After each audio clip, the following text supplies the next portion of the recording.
मैं आचार्य पवन गोस्वामी। जय सीताराम।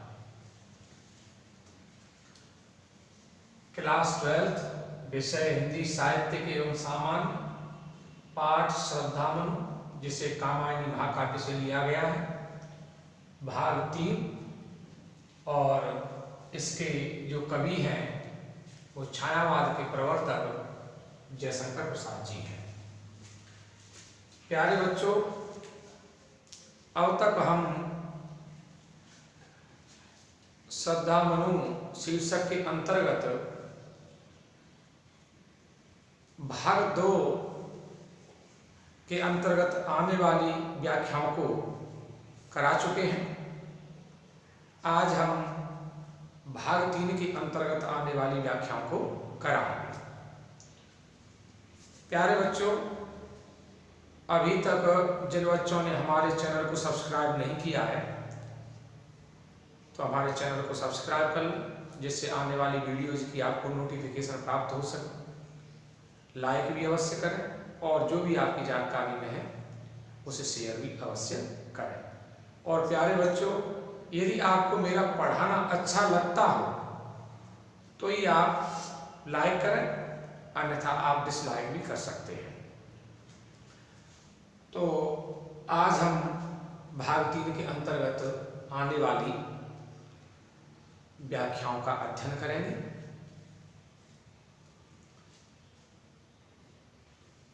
दृष्टि जब जाति हिमगिरि ओर, प्रश्न करता मन अधिक अधीर।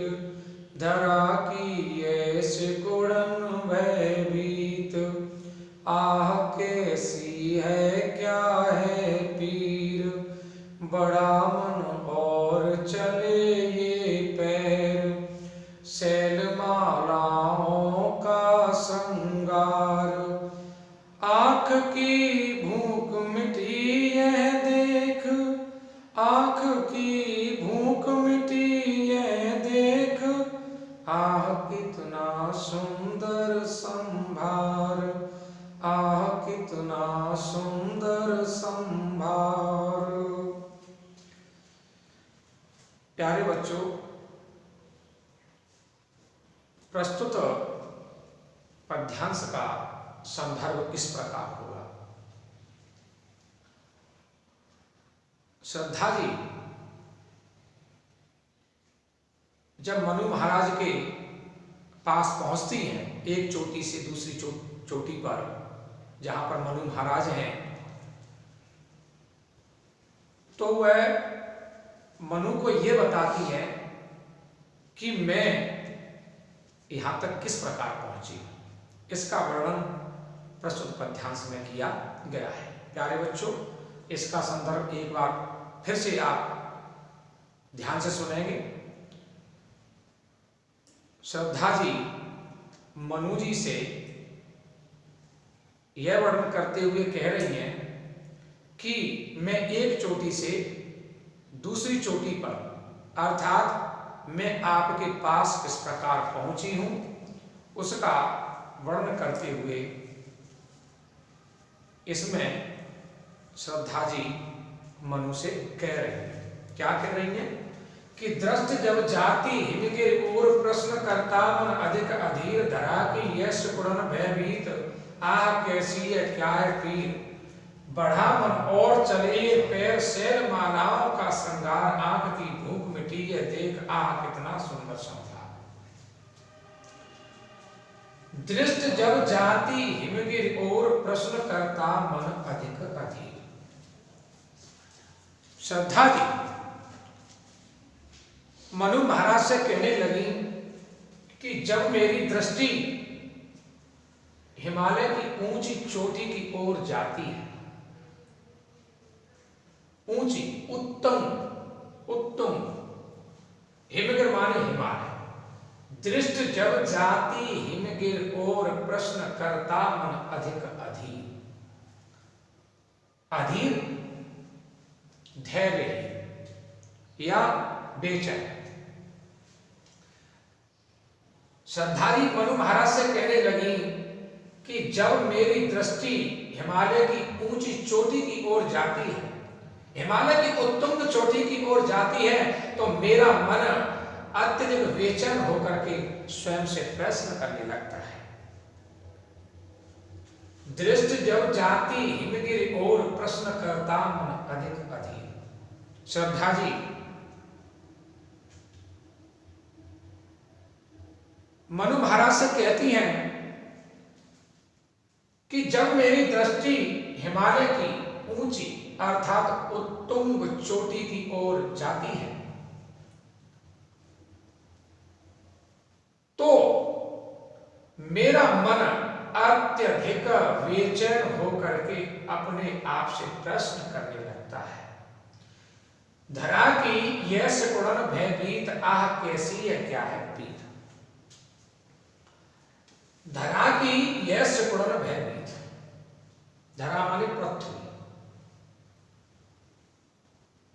पीर माने पीड़ा या दुख।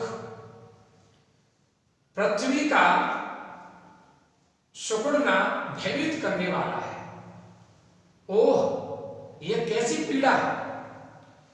धरा की यह सिकुड़न भयभीत आह कैसी है, क्या है पीर। श्रद्धा मनु से आगे कहने लगी कि इस पृथ्वी का सिकुड़ना भयभीत करने वाला है। ओह, यह कैसी पीड़ा है। कहने का तात्पर्य यह है कि श्रद्धा मनु से कह रही है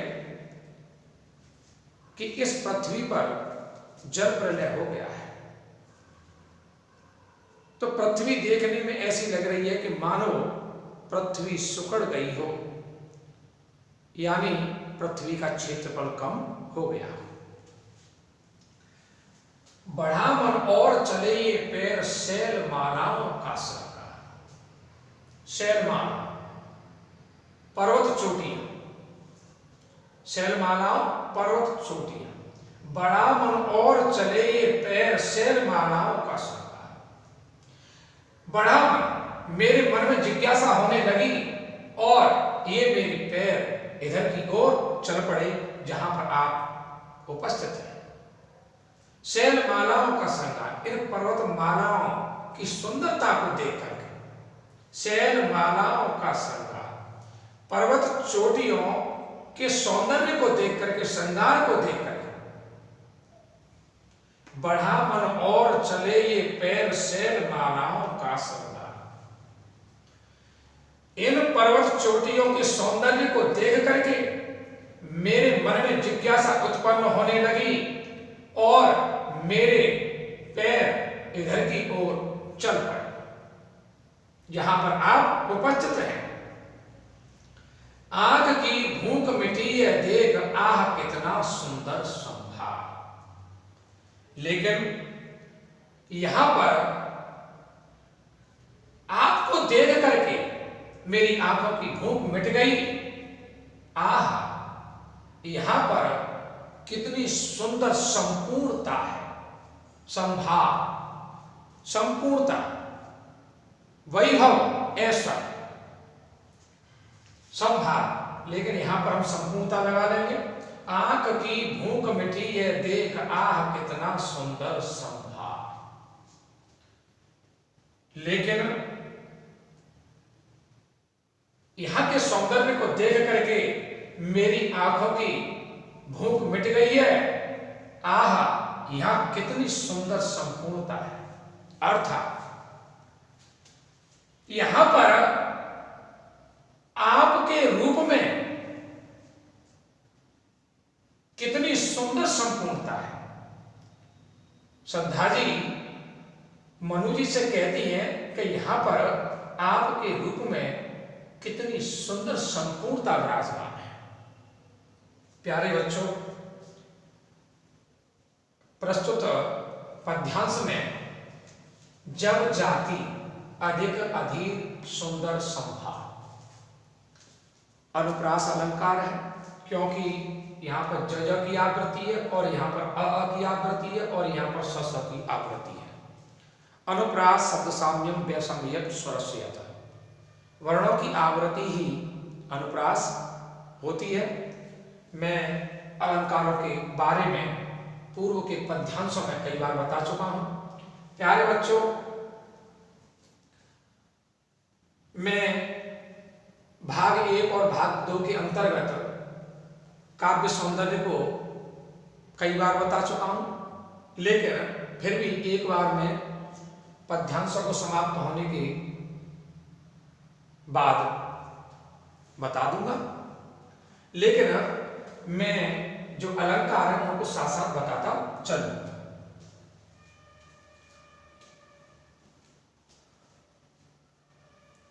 यहाँ देखा कुछ बल का अन्न, भूत हित रत किसका ये दान, इधर कोई है अभी सजीव, हुआ ऐसा मन में अनुमान, तपस्वी क्यों इतने हो क्लांत, तपस्वी क्यों इतने हो क्लांत, वेदना का ये कैसा वेग, वेदना का ये कैसा वेग, आह तुम कितने अधिक हताश, बताओ ये कैसा उद्वेग, बताओ ये कैसा उद्वेग।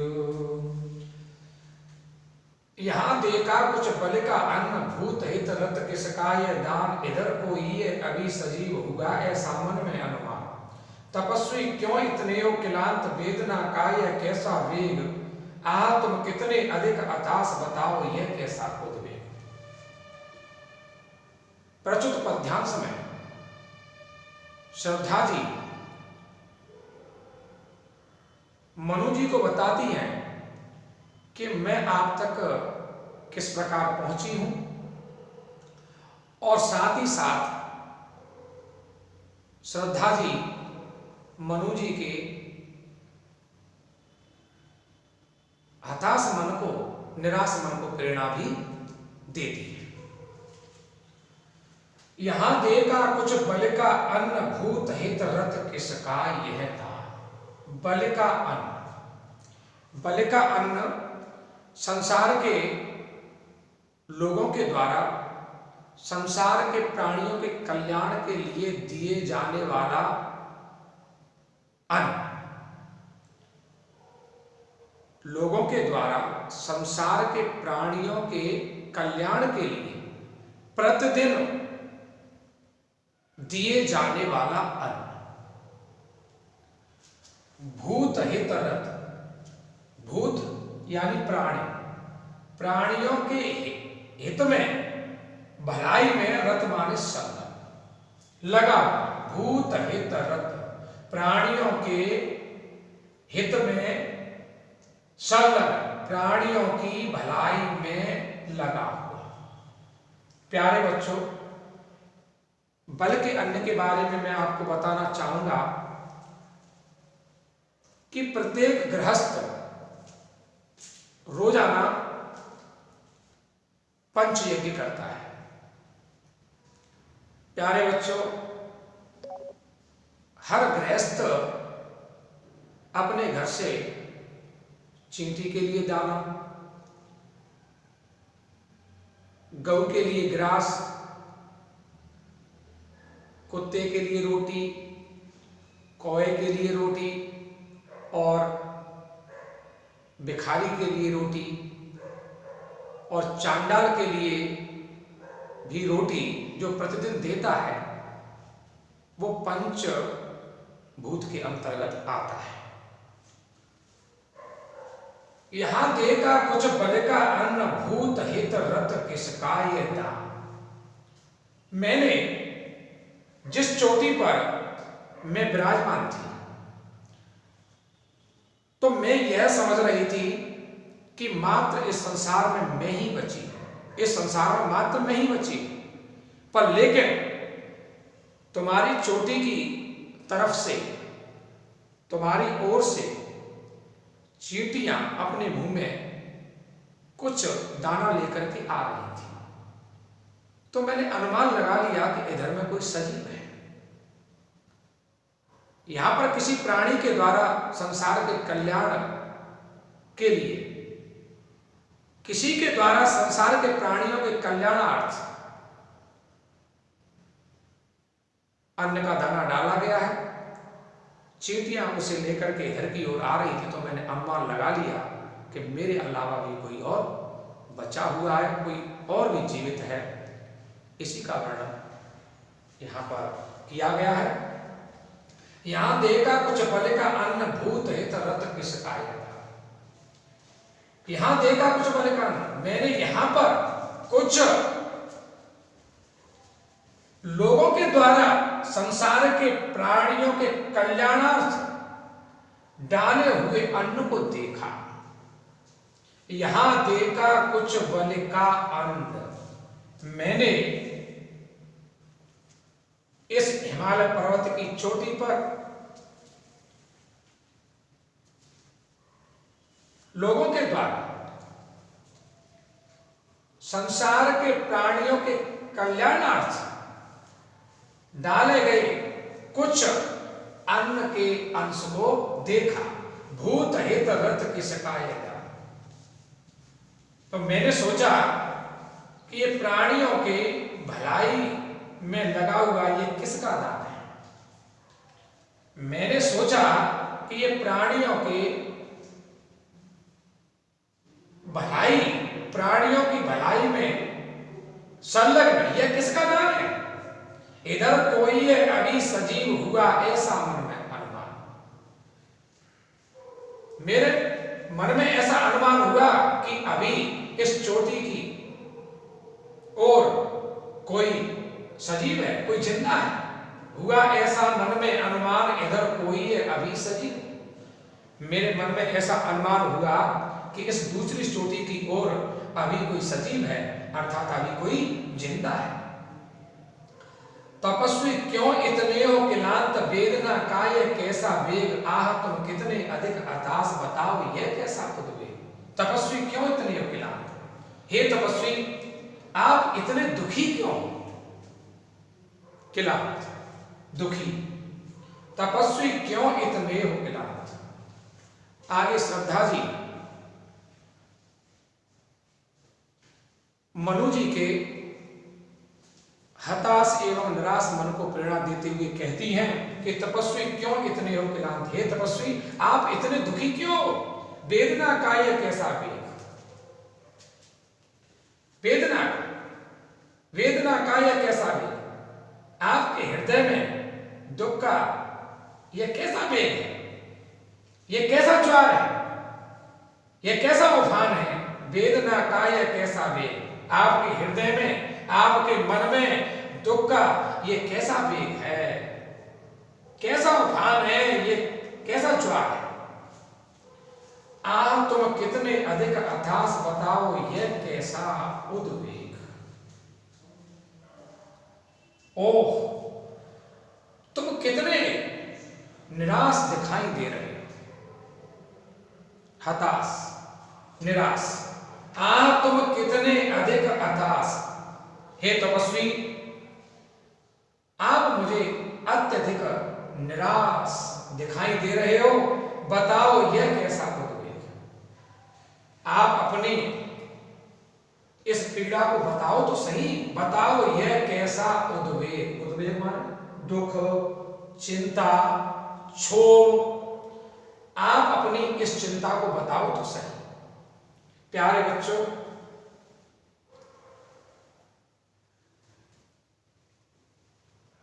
यहां पर जो मैंने आपको बताया था कि श्रद्धा जी मनु महाराज को पूछ रही है और उनका जो हताश एवं जो निराश मन है उसको प्रेरणा भी दे रही है। तो प्यारे बच्चों, यहां पर इस पद्यांश में, प्रस्तुत पद्यांश में प्रश्न अलंकार है। कौन सा अलंकार है? प्रश्न अलंकार।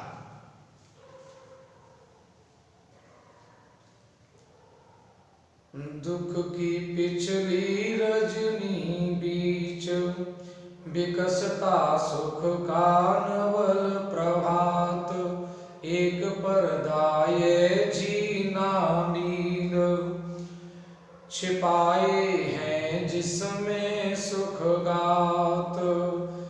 जिसे तुम समझे हो अभिशाप जगत की ज्वालाओं का मूल, जगत की ज्वालाओं का मूल।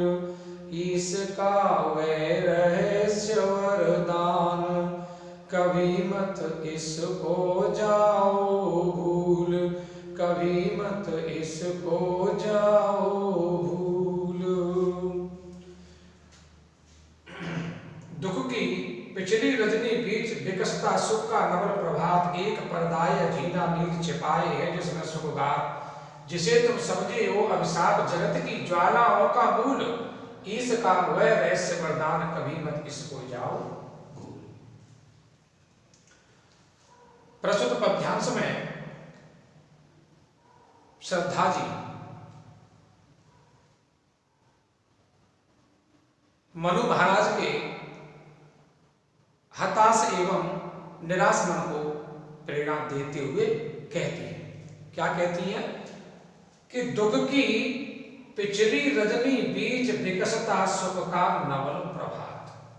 हे तपस्वी, दुख की बीती हुई रात्रि के बीच में सुख का नया सवेरा, नवीन सवेरा विकसित होता है। नवल माने नवीन, प्रभात माने सुबह या सवेरा। दुख की पिछली रजनी बीच विकसता सुख का नवल प्रभात। हे तपस्वी, दुख की बीती हुई रात्रि के बीच सुख का नया सवेरा विकसित होता है। दुख की बीती हुई रात्रि के बीच सुख का नया सवेरा विकसित होता है। एक परदाए जीना नील छिपाए हैं जिसमें सुख का। एक परदाए जीना नील, यह एक नीला जीना पर्दा है। जीना पारदर्शी, जिससे आर पार दिखाई दे। यह पर्दा, एक पर्दा या जीना नील छिपाए हैं जिसमें सुख का। गात माने शरीर, सुख पूर्वक। एक पर्दा या जीना नील छिपाए हैं जिसमें सुख का। एक पर्दा, यह जो एक पर्दा है नीला जीना, नील जी, यह एक नीला जीना पर्दा है जिसमें आप सुखपूर्वक अपने शरीर को छुपाए हुए हैं। जिसमें आप सुखपूर्वक अपने शरीर को छुपाए हुए। अर्थात कहने का तात्पर्य यह है कि दुख के बाद सुख आता है। यह प्रकृति का चक्र है। यह अटल सत्य भी है कि दुख के बाद सुख आता है, और उसी प्रकार आता है कि जिस प्रकार रात्रि के बाद सुबह भी होती है। तो आपके दुख और सुख के बीच में एक पर्दा तना हुआ है। आपके सुख और दुख के बीच में एक पर्दा है, और वो कैसा है? बहुत ही जीना है, पारदर्शी है।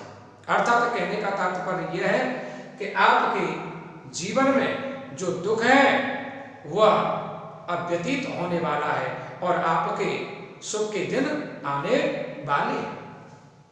इसलिए आपको निराश नहीं होना चाहिए, आपको हताश नहीं होना चाहिए। जिसे तुम समझे हो अभिशाप जगत की ज्वालाओं का मूल।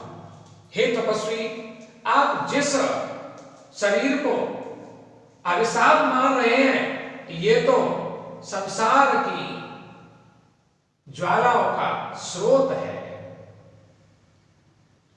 संसार के मूल कारणों का स्रोत है, जिसे तुम समझियो अभिशाप जगत की ज्वालाओं का मूल।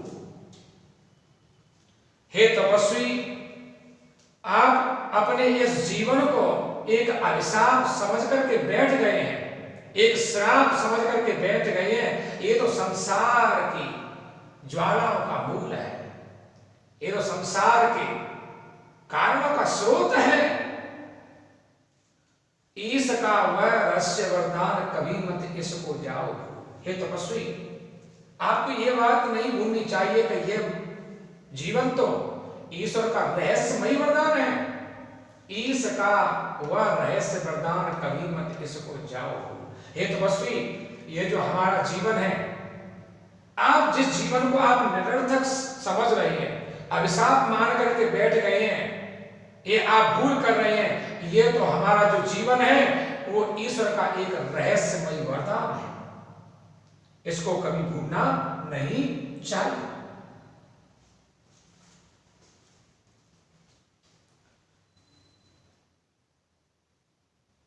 कहने लगे मनु, लगे कहने मनु सहित विषाद, मधुर मारुत से ये उच्छ्वास।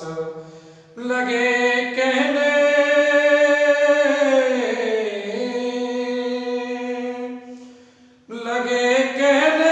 मनु सहित विषाद, मधुर मारुत से ये उच्छ्वास। अधिक उत्साह तरंग आवाज, उठाते मानस में सविलास।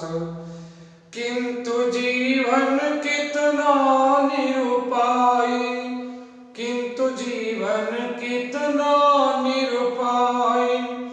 लिया है देख नहीं संदेश, लिया है देख नहीं संदेश। निराशा है जिसका परिणाम, सफलता का वैकल्पित गेह। निराशा है जिसका परिणाम, सफलता का वैकल्पित गेह। सफलता का वैकल्पित गेह। लगे कहने मनु सहित विषाद, मधुर मारुत से ये उच्छ्वास। अधिक उत्साह तरंग आवाज, उठाते मानस में सविलास। किंतु जीवन कितना निरुपाय, लिया है देख नहीं संदेश। निराशा है जिसका परिणाम, सफलता का वैकल्पिक गेह। प्यारे बच्चों, जब श्रद्धा जी मनु महाराज के निराश एवं हताश मन को प्रेरणा देती हैं, तो उसके प्रत्युत्तर में मनु महाराज श्रद्धा जी से कहने लगते हैं। क्या कहने लगते हैं? लगे कहने मनु सहित विषाद। मनु श्रद्धा से कहने लगे कहने मनु सहित विषाद।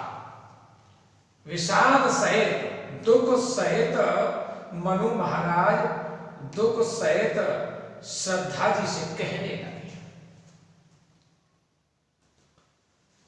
सहित विषाद मनु कहने लगे। मनु महाराज श्रद्धा जी से दुख सहित कहने लगे। मधुर मारुत से ये उच्छ्वास, अधिक उत्साह तरंग आवाज उठाते मानस में सविलास। मधुर मारुत से ये उच्छ्वास, श्रद्धा जी से कहने लगे कि आपने मधुर मारुत से, मधुर मारुत, मधुर मारुत कहते हैं अनुकूल हवा। मधुर मारुत अनुकूल हवा अर्थात शीतल मंद सुगंध हवा, शीतल मंद सुगंध वायु और आप प्यारे प्यारे बच्चों, आप जानते ही हैं कि शीतल मंद सुगंध जो हवा है वो त्रिविध बयान है, मलियागिर की हवा है। तो मधुर मार्ग से युक्त श्वास। मनु महाराज श्रद्धा जी से दुखपूर्वक कहने लगे कि आपने मुझे शीतल मंद सुगंध हवा के समान, हवा वाली, जो अपनी श्वासों के माध्यम से उच्छ्वास, उच्छ्वास कहते हैं श्वासों का लेना और श्वासों का छोड़ना, उच्छ्वास श्वासों का लेना और श्वासों का छोड़ना। तो यहां पर हम आहें भी बोल सकते हैं, यानी दुख भरी श्वास, पर लेकिन यहां पर मैं दुख भरी श्वास से नहीं लगाऊंगा, क्योंकि यहां पर मधुर मारुत आ गया है। तो मनु महाराज श्रद्धा जी से कहते हैं कि आपने मुझे अनुकूल हवा के समान, शीतल मंद सुगंध हवा के समान आपने अपनी श्वासों के माध्यम से जो आवाज सुनाई है, जो बोल सुनाए हैं, वो विलासतापूर्ण है, सविलास, वो विलासतापूर्ण है। मधुर मार्ग से ये उच्छ्वास सविलास। मनु महाराज श्रद्धा जी से दुख सहित कहने लगे कि आपने जो मुझे शीतल मंद सुगंध हवा के समान अपनी श्वासों के माध्यम से जो मधुर वचन सुनाए वो विलासतापूर्ण है। अधिक उत्साह तरंग आवाज उठाते मानस, और जो आपके जो वक्तव्य हैं, आपके जो विचार हैं, वो मेरे मन में आवाज निरंतर उत्साह की अत्यधिक ऊंची तरंगों को उठा रहे हैं। अधिक उत्साह तरंग आवाज उठाते मानस में, मानस मन में, आवाज माने बिना रुकावट के, अर्थात निरंतर तरंग लहर उत्साह, और अधिक माने अत्यधिक। मनु महाराज कहने लगे कि आपने मुझे शीतल मंद सुगंध हवा के समान अपनी श्वासों के माध्यम से जो सुंदर वचन सुनाए हैं वो विलासतापूर्ण है, और वो विलासतापूर्ण जो आपके वचन हैं वो मेरे मन में निरंतर उत्साह की अत्यधिक ऊंची लहरों को उठा रहे हैं।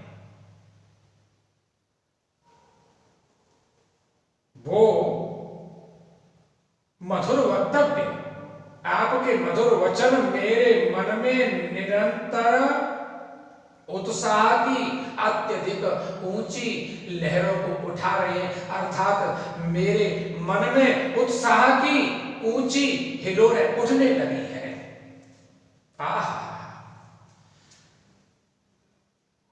यहां पर मनु महाराज के हृदय में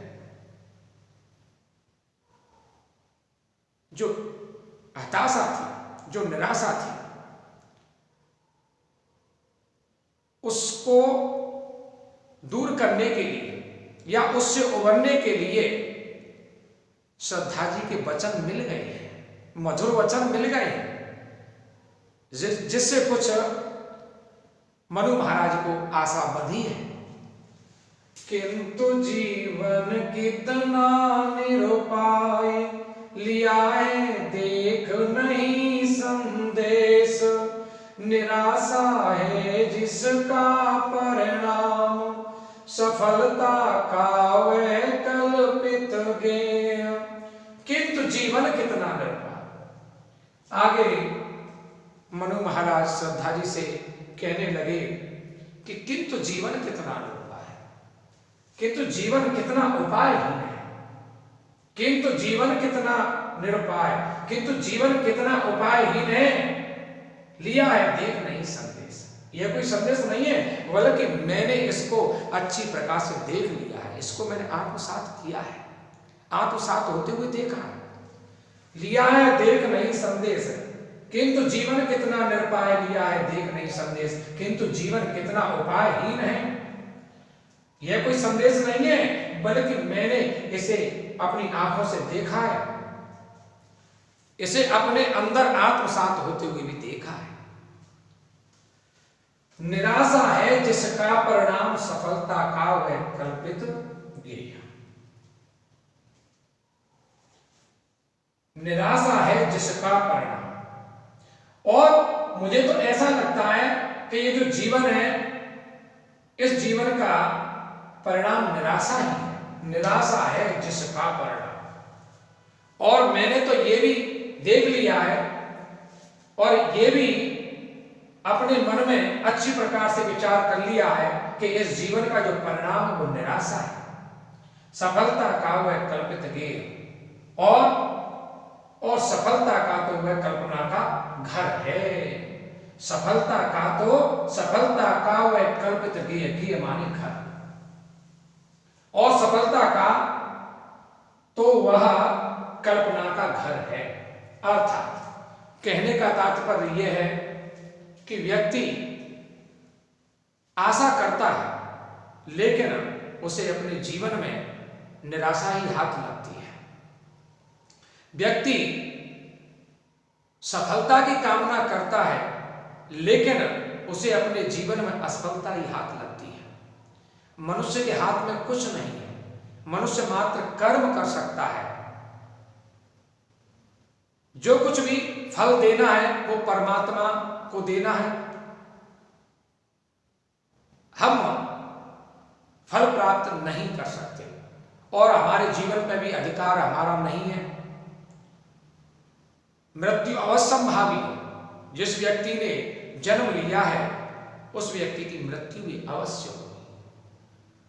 तो इस जीवन में और इस जीवन का जो परिणाम है वो मात्र निराशा है, और सफलता तो कल्पना का घर है। प्यारे बच्चों, यहां पर जो मधुर मारुत से यहां पर उपमा अलंकार है। प्यारे बच्चों, मैं अलंकारों को तो साथ साथ बताता ही गया हूं, लेकिन एक बार मैं काव्य सौंदर्य को एक साथ में बता देता हूं।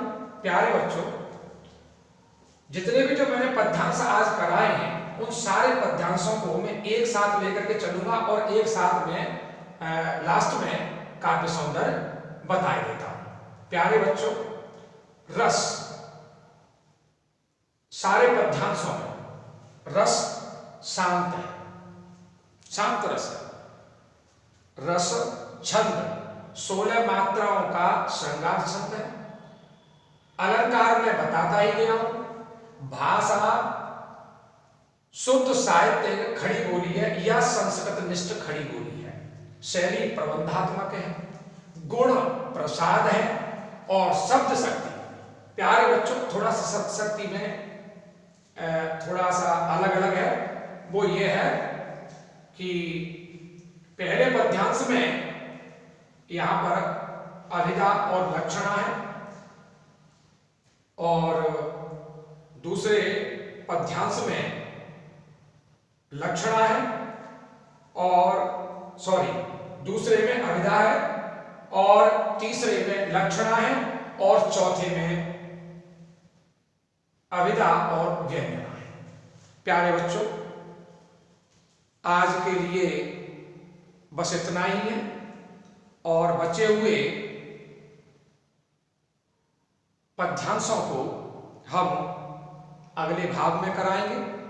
और प्यारे बच्चों, मैं पहले भी कह चुका हूं और अब भी कह रहा हूं कि इसमें से एग्जाम में आपके लिए आ सकता है महत्वपूर्ण चैप्टर है, तो इसे ध्यान से आप याद करेंगे और अगले भाग के लिए हम तैयार रहेंगे। आज के लिए बस इतना ही। जय सीताराम।